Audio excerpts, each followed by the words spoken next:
हाँ तो बच्चों, आज हम फिर से आ गए हैं आपको कक्षा 10 का मैथ पढ़ाने के लिए। आज हम पढ़ने वाले प्रश्नावली 3.2 का 5वां क्वेश्चन, और ये हमारा 5वां लेक्चर होगा इस चैप्टर का। तो देखिए हमारा क्वेश्चन क्या कर रहा है। हमारा क्वेश्चन कह रहा है कि एक आयताकार बाग जिसकी लंबाई चौड़ाई से 4 मीटर अधिक है, यानी लंबाई जो है वो क्या है, चौड़ाई से 4 मीटर अधिक है, का अर्ध परिमाप 36 मीटर है। उसका जो अर्ध परिमाप है बाग का वो क्या है, 36 मीटर है। बाघ की बीमारी याद कीजिए। बाघ का क्या कीजिए, बीमारी यानी लंबाई चौड़ाई याद करना है। ठीक है, चलिए सबसे पहले क्या करेंगे, माना। देखिए क्या दिया हमारे पास, लंबाई क्या है, चौड़ाई से 4 अधिक है। तो क्या करेंगे, माना बाघ की चौड़ाई, बाघ की चौड़ाई यानी b बराबर क्या हमारे पास, यक्स है। ठीक है, क्या हमारे पास यक्स है। ठीक है, तब हमारे पास क्या हो जाएगा, जो बाघ की लंबाई होगी, बाघ की लंबाई यल बराबर हमारे पास क्या हो जाएगा, x प्लस 4, क्योंकि क्या है, लंबाई क्या है, चौड़ाई से 4 अधिक है। ठीक है, यह हो जाएगा हमारे पास। अब हम जानते हैं कि, चूंकि हम जानते हैं, क्या जानते हैं, आयत का अर्ध परिमाप,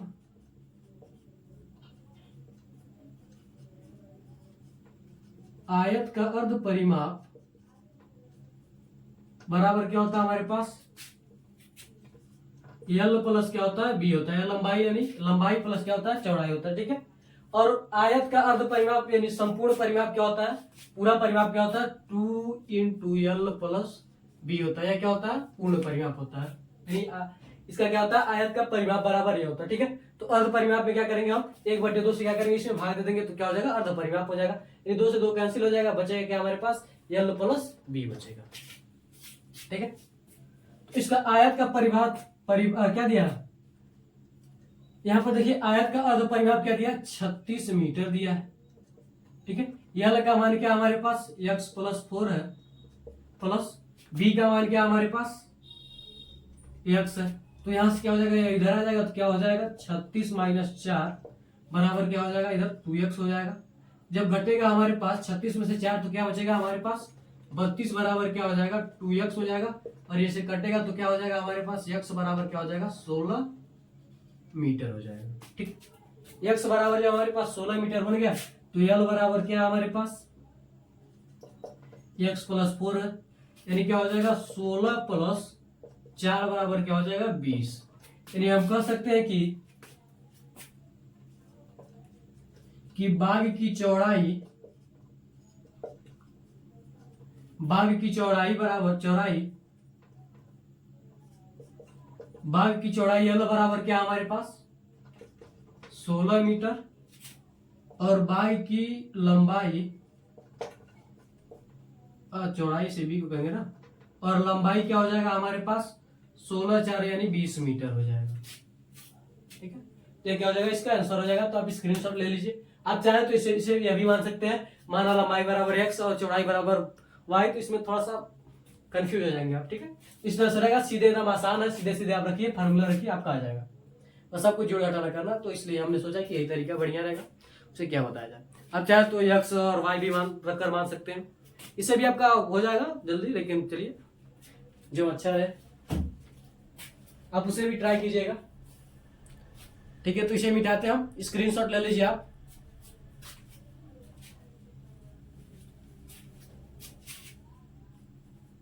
मिटाते इसे आप।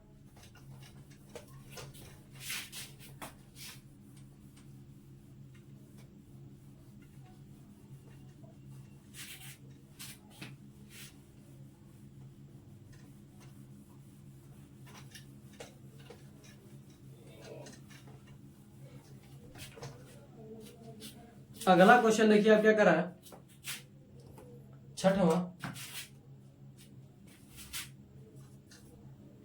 करा कि एक रैखिक समीकरण,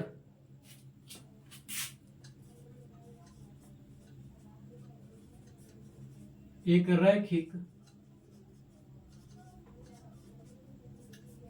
रैखिक समीकरण 2x plus 3y minus 8, 2x plus 3y minus 8 is equal to 0 दी गई है। एक रैखिक समीकरण दिया गया, दी गई है, जो क्या है 2x प्लस 3y माइनस का 8 बराबर 0। दो चर में एक ऐसी और रैखिक समीकरण लिखिए। क्या करा हमारे पास, दो चर में एक ऐसी और रैखिक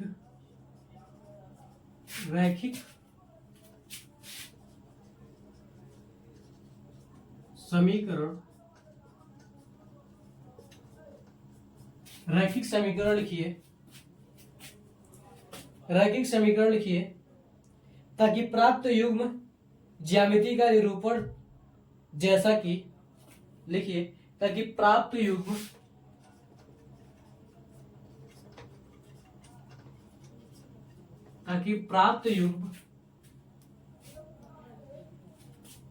का ज्यामितीय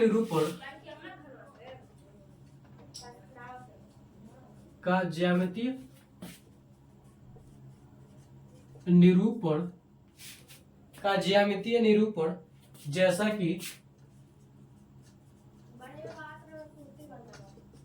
पहला करा प्रतिच्छेद करती रेखाएं हो,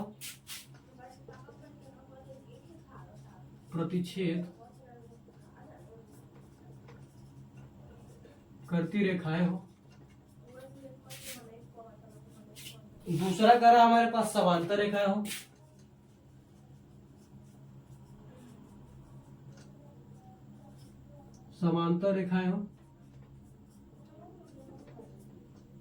और तीसरा करा हमारे पास संपाती रेखाएं हो।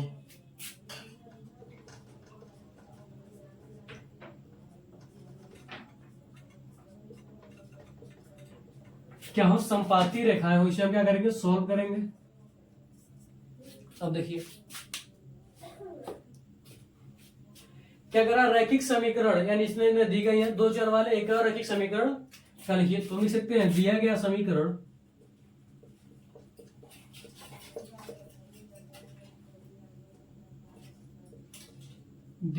रैखिक समीकरण हमारे पास क्या है, समीकरण 2x plus 3y minus 8 is equal to 0 है। ठीक है, अब क्या कीजिए, अब पहला सॉल्व कीजिए। क्या सॉल्व करना है, क्या हो, प्रतिच्छेदी रेखा। प्रतिच्छेदी कब होता है, हम जानते हैं प्रतिच्छेदी के लिए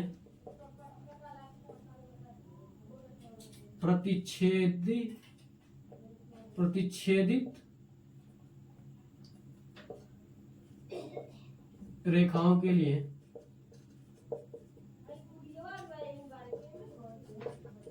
क्या होना चाहिए, के लिए हमारे पास क्या होना चाहिए, a1/a2 is not equal to b1/b2 होना चाहिए।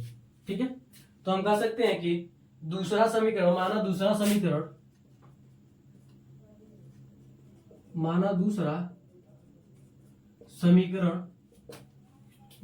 समीकरण क्या हमारे पास 3x माइनस 2y माइनस का 2 इज इक्वल टू 0 है। ठीक है, तब हमारे पास क्या होगा, तब देख लीजिए क्या होगा हमारे पास, a1/a2 बराबर क्या हो जाएगा हमारे पास, a1 का मान क्या हो जाएगा हमारे पास, यहाँ से 2 हो जाएगा, और a2 का मान क्या हो जाएगा हमारे पास 3, और b1/b2 बराबर क्या हो जाएगा हमारे पास, b1 का मान क्या हो जाएगा 3 और b2 का मान क्या हो जाएगा माइनस का 2। यह बराबर है, नहीं बराबर है। तो यहाँ a1/a2 is not equal to b1/b2, इसलिए यह प्रतिच्छेदी रेखा है, यह प्रतिच्छेदी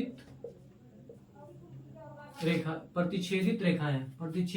कह सकते हैं, प्रतिच्छेदी रेखाएं हैं। क्या प्रतिच्छेदी रेखा, हमें क्या करना, हमें अगर ये वाला दे रहे हैं तो दूसरा समीकरण आप कोई भी मान सकते हैं, ये आपके ऊपर है। आप चाहे तो यहाँ पर 3 की जगह 6 भी मान सकते हैं, 10 भी मान सकते हैं, 15, 50, 60 जितना चाहे आप मान सकते हैं, ठीक है। लेकिन क्या होना चाहिए, ये आपका यह आना चाहिए, तब क्या होंगी, प्रतिच्छेदी रेखाएं होंगी। तुलना करें तो यह आना चाहिए, ठीक है। अब देखिए दूसरा क्या करा हमारे पास, दूसरा क्या, हम दूसरे के लिए क्या करेंगे, माना, ठीक है। दूसरा हमारे पास क्या करा, समांतर, ठीक है। समांतर के लिए हमें क्या चाहिए,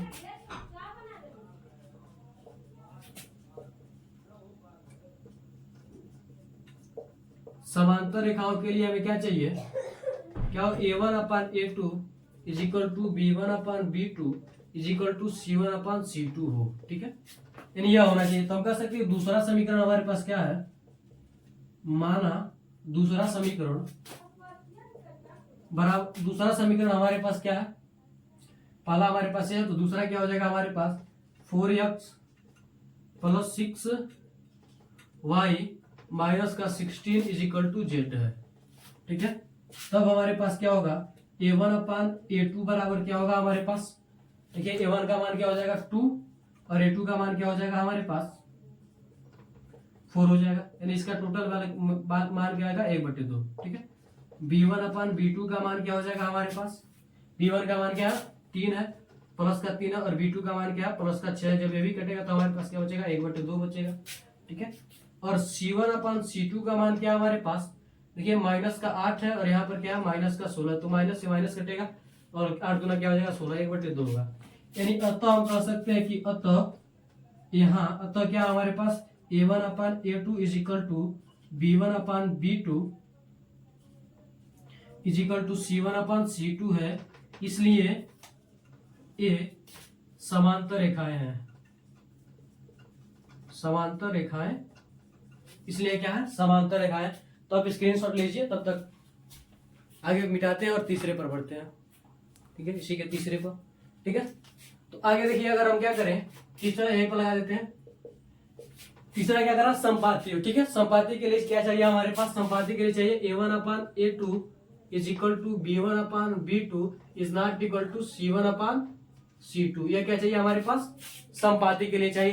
तो क्या करेंगे, माना दूसरा समीकरण क्या हो जाएगा हमारे पास, माना दूसरा समीकरण, माना कि दूसरा समीकरण हमारे पास क्या हो जाएगा, ठीक है। माना दूसरा समीकरण हमारे पास क्या हो जाएगा, ये चाहिए हमारे पास, ठीक है।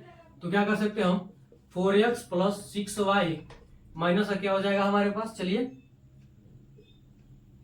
2 रख लीजिए, बराबर 0 है, ठीक है। तब हमारे पास क्या हो जाएगा, A1/A2 बराबर क्या हो जाएगा हमारे पास 2/4, यानी 1 क्या हो जाएगा 2 हो जाएगा। B1/B2 बराबर क्या हो जाएगा हमारे पास 3/6, यानी क्या हो जाएगा 1/2 हो जाएगा। और C1/C2 बराबर क्या हो जाएगा हमारे पास माइनस का 8/-2, माइनस से माइनस कटेगा तो क्या बचेगा 4 दूना 8, क्या हो जाएगा 4 हो जाएगा। यहाँ क्या मिल रहा है हमें A1/A2 इज इक्वल टू, देखिए B1 क्या है B2 है, इज नॉट इक्वल टू क्या C1/C2 है। अतः हम कह सकते हैं कि ये रेखाएं समपाती हैं, ये रेखाएं क्या है समपाती हैं। तो आप स्क्रीनशॉट ले लीजिए, यानी यही मेन है। आपको किसी भी प्रकार से आप यह नहीं कि एक ही ऐसा मानना है कि तीनों में, तीनों में क्या करेंगे आप अलग अलग मानेंगे। अगर एक कोई मानते हैं तो तीनों में कभी होगा नहीं, ठीक है। इसलिए क्या कीजिए अलग अलग तीनों में मानिए, तो आपका आ जाएगा। स्क्रीनशॉट ले लीजिए, आप स्क्रीनशॉट आप ले लीजिए। तो आज के लिए बस इतना रहते हैं, मिलते हैं अगली वीडियो में। मैं आशा करता हूं कि आपको ये दोनों क्वेश्चन अच्छी तरीके से समझ में आएंगे। तो मिलते हैं अगली वीडियो में। जय हिंद, जय भारत।